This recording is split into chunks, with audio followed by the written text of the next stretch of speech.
kadar kolagen di wajah kita itu menurun setiap tahunnya sebanyak 1%. Jadi aging itu terjadi mulai dari usia 20. Sagging ini kok bisa terjadi nih? Faktornya apa aja, Dok?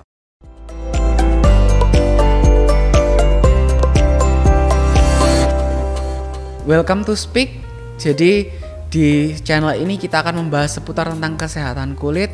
Nah, sebelumnya perkenalkan, nama saya Victor dari Rosjan Beauty dan juga ada gestar kita yaitu Dr. Kim. Bisa perkenalan diri dulu? Ya, perkenalkan saya Angela Kimberly Cahyadi. Saya sering dipanggil Dr. Kim. Saya lulus dari Fakultas Kedokteran Universitas Indonesia dan saat ini bekerja sebagai General Practitioner di salah satu instansi rumah sakit.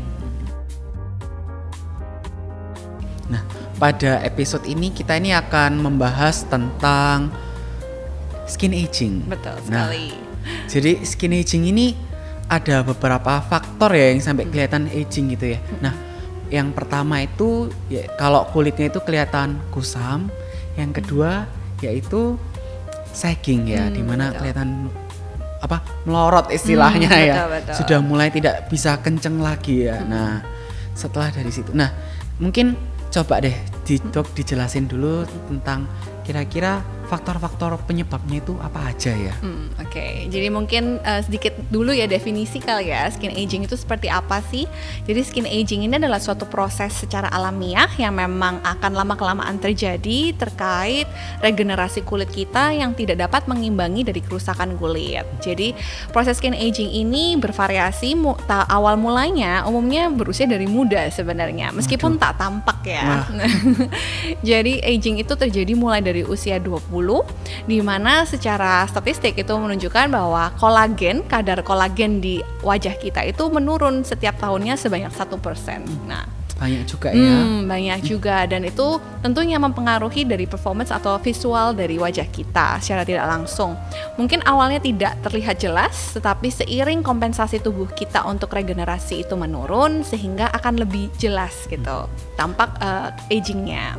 Nah, apa sih gambaran aging yang tipikal yang kita temukan pada populasi? Ya tadi yang udah disebutkan oleh Victor juga terkait saggy, ya tampak kendor kulitnya, kemudian tampak kurang cerah atau suram gitu. Nah, itu beberapa keluhan yang umum dikeluhkan oleh pasien-pasien yang mengalami, kok aging ini rasanya sangat berdampak ya, sangat berbeda gitu dibandingkan kulit pada saat belianya gitu. Jadi juga dijelaskan oleh Dr. Kimberly bahwa aging ini start dari umur 20 ya. Jadi kalau mau pakai anti aging juga awal-awal masih 20 awal juga masih bisa ya berarti ya. Betul. Nggak harus menunggu istilahnya ya. Kayak gitu. Nah, ini udah dijelasin gitu ya. Oh, dari sagging dan ini. Gimana sih cara sagging ini kok bisa terjadi nih? Faktornya apa aja, Dok? Betul. Jadi apa sih yang benar-benar terjadi di proses dalam kulit kita ya? Kok bisa sampai menyebabkan saggy dan keluhan suram lainnya? Nah, pertama-tama adalah terkait kadar kolagen. Jadi kolagen ini apa sih? Kolagen itu adalah komponen dalam tubuh kita yang dihasilkan oleh jaringan ikat, di mana kolagen itu berfungsi untuk menjaga kekenyalan dan elastisitas kulit gitu. Jadi terlihat kencang. Nah, itu adalah fungsi dari kolagen. Nah, kemudian kolagen ini mengalami penurunan akibat paparan dari stres oksidatif, radikal bebas. Nah, sehingga kadar kolagen itu menurun dalam lapisan kulit kita. Otomatis akhirnya kulit kita tampak lebih kendor, ya, tampak lebih saggy. Yang kedua adalah komponen dari kelenjar minyak. Jadi kelenjar minyak itu kan memang secara natural menghasilkan minyak untuk area wajah kita.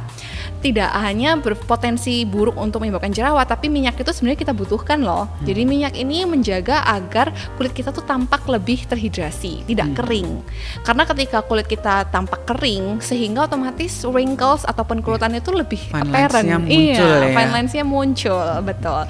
Akan lebih mudah untuk mengidentifikasi kerut itu ketika kulit kita terlalu kering dan kurang minyak gitu. Jadi menjaga hidrasi itu juga penting ya? Betul. Jadi selain menjaga produksi kontrol sebum dan juga menjaga hidrasi kulit gitu, kelembapan kulit. Nah, yang ketiga adalah terkait jaringan lemak yang ada di dalam bawah kulit kita.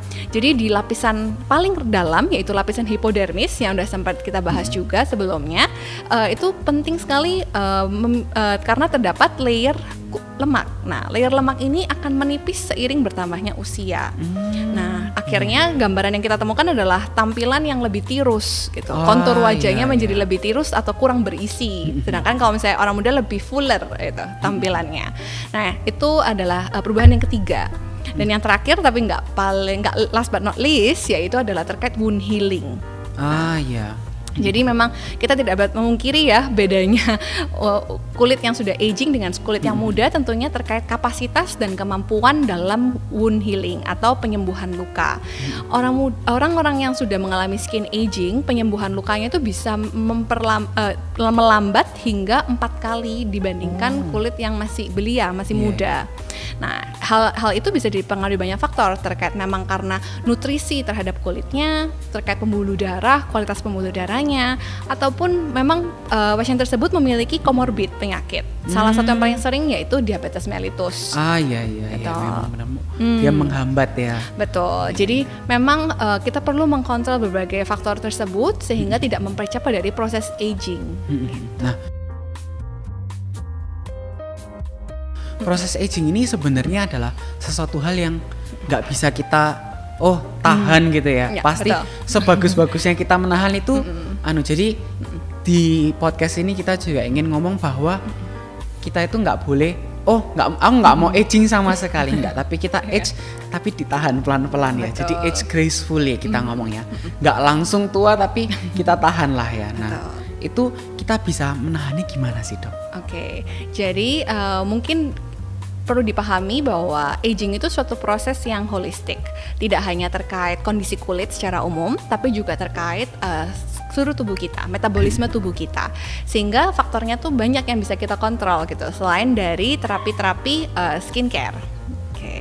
Mungkin kita bahas terlebih dahulu yang terkait lifestyle ya, atau yang secara sistemik terlebih dahulu. Yang pertama adalah kita memastikan bahwa diet yang kita konsumsi itu tentunya protein yang kita konsumsi, kemudian kandungan lemak, kemudian kadar dari oksidasi ataupun stres oksidatifnya itu tuh rendah gitu.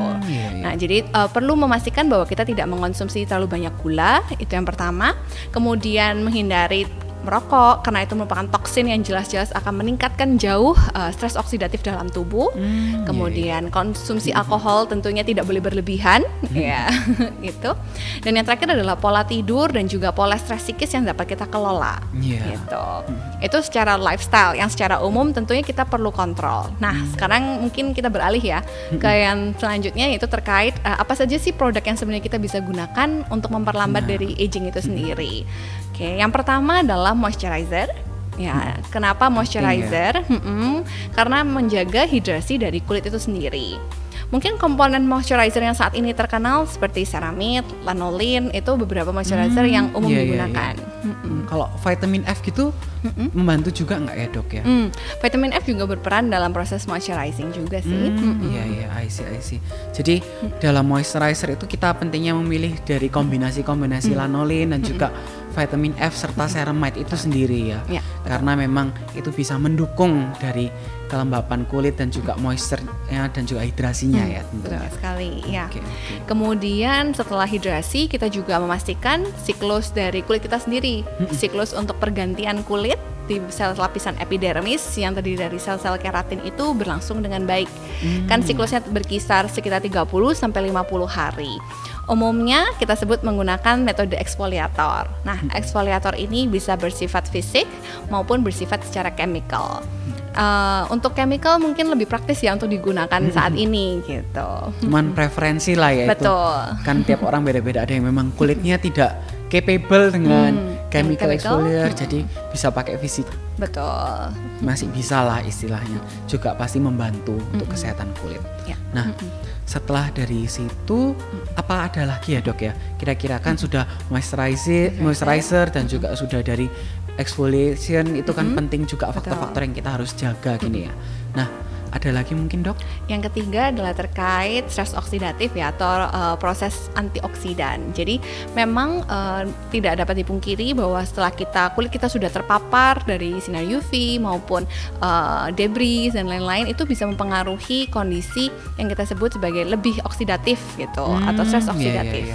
Nah, stres oksidatif ini akan menghasilkan radikal bebas. Nah, radikal bebas ini yang perlu kita kontrol jumlahnya. Jangan sampai radikal bebas itu terlalu banyak karena bisa menghancurkan komponen sel-sel yang ada di dalam kulit kita. Gitu. Oh, jadi cell longevity ini juga hal yang harus dijaga ya, Dok ya. Nah, untuk antioksidan ini tuh kita paham ya bahwa nggak semua ini cocok dengan vitamin C ya.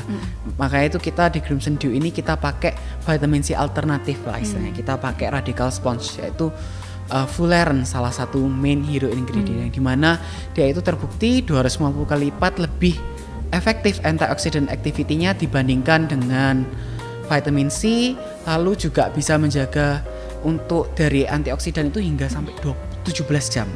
Gitu. Jadi menjaganya itu full time ya, dari pagi sampai malam misalnya. Apalagi kalau habis itu cuci muka kita pakai lagi ya 24 jam gitu ya untuk menjaganya. Nah, ini adalah hal eksternal yang kita bisa lakukan gitu. Tetapi secara internal kita juga harus jaga yang tadi sudah disebutkan dari pola makan dan lain-lain. Tetapi semuanya ini meskipun kita udah lakukan, tetap ya proses aging itu berjalan ya. Nggak bisa sampai mau gimana gitu. Ya. Kecuali diawetkan itu ya. Oke. Nah, jadi untuk masalah skin aging ini kita udah belajar dengan Dr. Kimberly bahwa faktor-faktor internal dan eksternal ini kita harus sama-sama perhatikan supaya kita ini bisa age gracefully. Gini aja masih age gracefully ya, nggak bisa umur 20 terus ya. Nah, oke. Sekian untuk podcast hari ini dari Speak, semoga bisa menjawab dan juga memberikan pengetahuan untuk yang menonton ini. Bisa juga follow dan subscribe dan juga share kepada orang-orang yang membutuhkan. See you on the next Speak episode.